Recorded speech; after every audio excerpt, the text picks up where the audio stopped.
Je vous l'annonce, aujourd'hui, je suis candidat à la présidence de l'UMP. Évidemment, pour nous, ces élections doivent être exemplaires. Elles doivent être transparentes. C'est très compliqué de comprendre, j'ai écouté hier les propos de Jean-François Copé, qu'il puisse continuer à s'accrocher au poste de secrétaire général tout en étant candidat. Et je fais une proposition toute simple. Prenons pendant cette période une personnalité qui est incontestable au sein de notre mouvement, légitime, et qui puisse assurer le bon déroulé de ces élections et l'unité de la famille politique. Qui ? Pour moi, quelqu'un comme Michèle Alliot-Marie serait parfaite. Jean-François, tu es désormais candidat, personne n'en doutait. Il faut, je crois, à partir d'aujourd'hui, que notre formation politique soit dirigée de façon neutre, de façon transparente.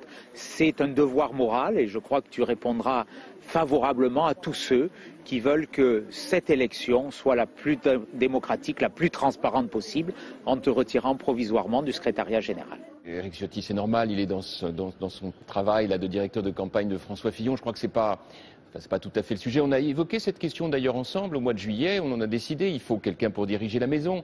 Il faut quelqu'un pour gérer les affaires courantes. Mais nous avons évoqué ça. Le bureau politique a décidé tranquillement qu'il fallait faire la part des choses. C'est à peu près aussi absurde que si Éric Ciotti avait demandé à Nicolas Sarkozy de démissionner de son poste de président de la République quand il s'est engagé en campagne.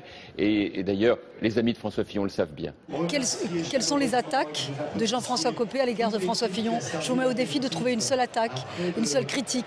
Jean-François Copé n'est pas à ce niveau-là. Il est au niveau, effectivement, il a une vision, une ambition pour notre pays, pour notre parti. Aujourd'hui, il souhaite, comme il l'a fait sur ces derniers mois et ces dernières semaines, il a installé l'opposition. Mais vous savez, il ne se met pas au niveau des petites querelles de personnes ou même au niveau de phrases polémiques. Aucun des candidats ne doit être candidat à la présidence de la République en 2017.